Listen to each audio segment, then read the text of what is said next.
Cuando el mundo conoció el Cecot, muchos se hicieron la misma pregunta. Si esta prisión logró encerrar a miles de criminales peligrosos y reducir drásticamente la violencia en El Salvador, ¿por qué otros países no hacen exactamente lo mismo? A simple vista parece una solución directa, casi obvia. Construyes una megacárcel, encierras a los peores delincuentes y el problema se reduce. Pero la realidad es mucho más compleja. El Cecot no es solo una cárcel grande. Es el resultado de una decisión política extrema tomada en un contexto extremo. El Salvador llegó a este punto después de décadas de violencia, extorsión y control territorial por parte de pandillas. Para muchos países, la situación aún no ha llegado a ese nivel, y mientras no exista una presión social tan fuerte, los gobiernos no sienten la urgencia de aplicar medidas tan radicales. Además, cada país tiene leyes distintas. En muchos lugares, construir una prisión como el Cecot chocaría directamente con su constitución, sus tratados internacionales y sus sistemas judiciales. Cambiar todo eso no es rápido ni sencillo.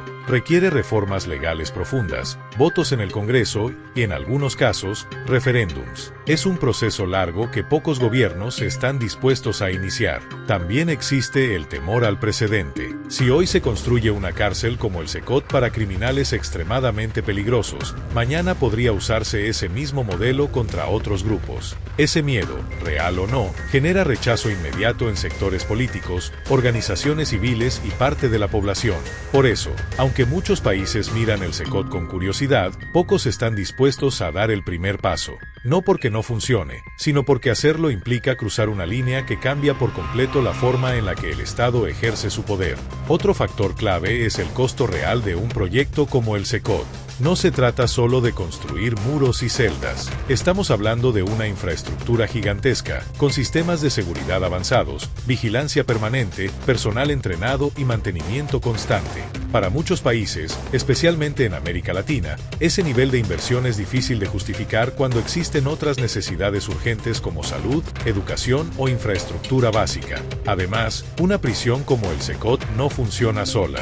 Necesita un sistema de seguridad nacional que la respalde. Capturar a miles de criminales peligrosos requiere inteligencia policial, control territorial, fuerzas de seguridad coordinadas y un sistema judicial que pueda procesar a esas personas de manera masiva. Sin todo eso, una megacárcel no soluciona el problema, solo lo traslada. También está el factor internacional. Muchos países dependen de acuerdos, financiamiento externo y relaciones diplomáticas que podrían verse afectadas si implementan un modelo tan duro como el Cecot.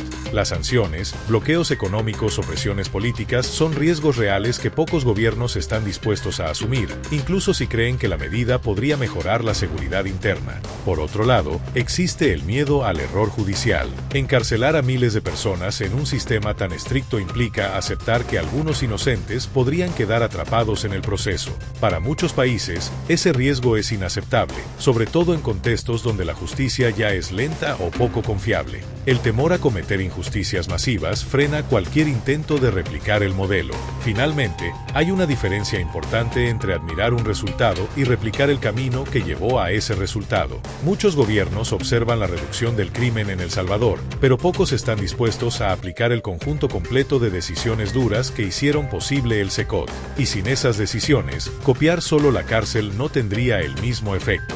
Existe además un obstáculo político que pesa más de lo que muchos imaginan. Construir una prisión como el Cecot requiere un liderazgo dispuesto a asumir un desgaste enorme, no solo por las críticas internas, sino por el impacto que una decisión así tiene en la imagen internacional del país. En muchas democracias, una medida tan dura puede significar perder elecciones, aliados políticos o apoyo mediático, y pocos gobernantes están dispuestos a arriesgar su carrera por un proyecto de este tipo. También influyen los ciclos de gobierno. El Cecot es una estrategia a largo plazo, pero en muchos países los presidentes o primeros ministros gobiernan solo 4 o 5 años. Iniciar un proyecto tan grande sin garantías de continuidad política es visto como un riesgo. El siguiente gobierno podría cancelarlo, modificarlo o usarlo como arma política contra quien lo inició, dejando el problema a medias. Otro punto clave es la reacción de la sociedad. Aunque una parte de la población puede apoyar medidas extremas contra el crimen, otra parte teme que el poder poder del Estado se vuelva excesivo.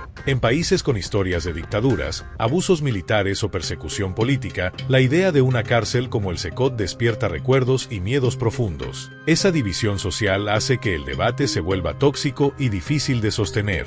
Además, no todos los países enfrentan el mismo tipo de criminalidad. El modelo del Cecot fue diseñado para combatir estructuras criminales organizadas, con control territorial y jerarquías claras. En lugares donde el crimen es más disperso, menos organizado o diferente en su naturaleza, una megacárcel no necesariamente sería la solución más efectiva. Muchos gobiernos prefieren apostar por medidas menos visibles. Programas sociales, reformas policiales graduales o acuerdos políticos generan menos ruido que una prisión gigantesca. Aunque estos enfoques sean más lentos y a veces menos efectivos, resultan más aceptables para la opinión pública y el escenario internacional. Por todo esto, aunque el Cecot es observado con atención, replicarlo implica desafíos políticos, sociales y estratégicos que la mayoría de países simplemente no está preparada para enfrentar. A todo esto se suma un factor que suele pasarse por alto: la capacidad real del Estado para controlar lo que encierra. Una prisión como el Cecot no solo necesita muros altos, también necesita un sistema incorruptible.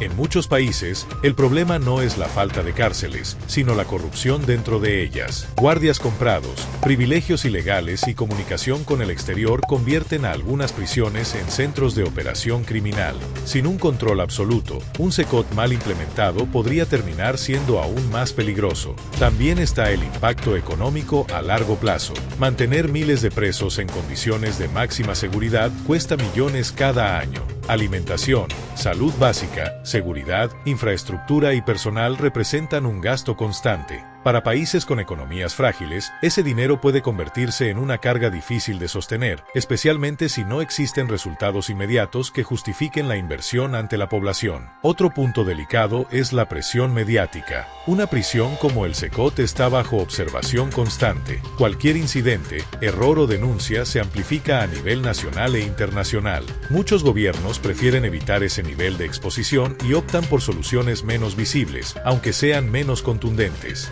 Además, copiar el Cecot sin copiar el contexto es uno de los mayores errores posibles. El Salvador acompañó esta cárcel con un control territorial fuerte, operativos masivos y una narrativa clara de seguridad. Sin ese conjunto de acciones, una megacárcel por sí sola no cambia la realidad del crimen. Por eso, cuando se pregunta por qué otros países no construyen su propio Cecot, la respuesta no es falta de ideas ni desconocimiento. Es una mezcla de miedo al costo, al fracaso, al desgaste político y a perder el control de una herramienta tan poderosa. Cada país evalúa esos riesgos y en la mayoría de casos decide no avanzar. No porque sea imposible, sino porque hacerlo exige un nivel de firmeza institucional que pocos están dispuestos a demostrar. Al final, el Cecot no es solo una cárcel, es una declaración de poder del Estado.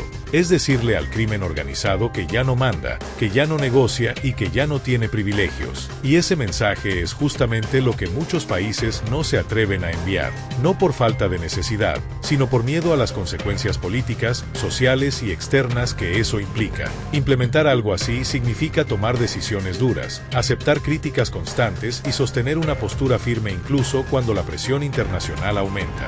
Significa también asumir que no todos estarán de acuerdo, y que parte de la población, de los medios y de las organizaciones externas te señalarán sin descanso. Para algunos gobiernos, es más cómodo aplicar soluciones suaves, prometer reformas, hablar de planes a largo plazo y evitar medidas que puedan ser vistas como extremas. El problema es que el crimen no suele esperar, ni dialogar, ni adaptarse a discursos, solo entiende el control o la ausencia de él. El Cecot demuestra que cuando el Estado recupera el control total, el impacto es inmediato, pero también deja claro que ese control tiene un precio alto que no todos están dispuestos a pagar. Por eso, más que una cuestión de infraestructura, esto es una cuestión de voluntad política y de liderazgo. Y aquí viene lo más incómodo de aceptar. Muchos países sí podrían construir su propio Cecot, tienen el dinero, el espacio y la necesidad, pero no tienen la decisión. Porque construir muros es fácil, lo difícil es sostener la autoridad detrás de ellos. Al final, el Cecot no es un modelo universal, pero sí es un espejo que refleja que tan dispuesto está un país a enfrentarse a su propio problema de seguridad sin rodeos, sin excusas y sin miedo a quedar mal.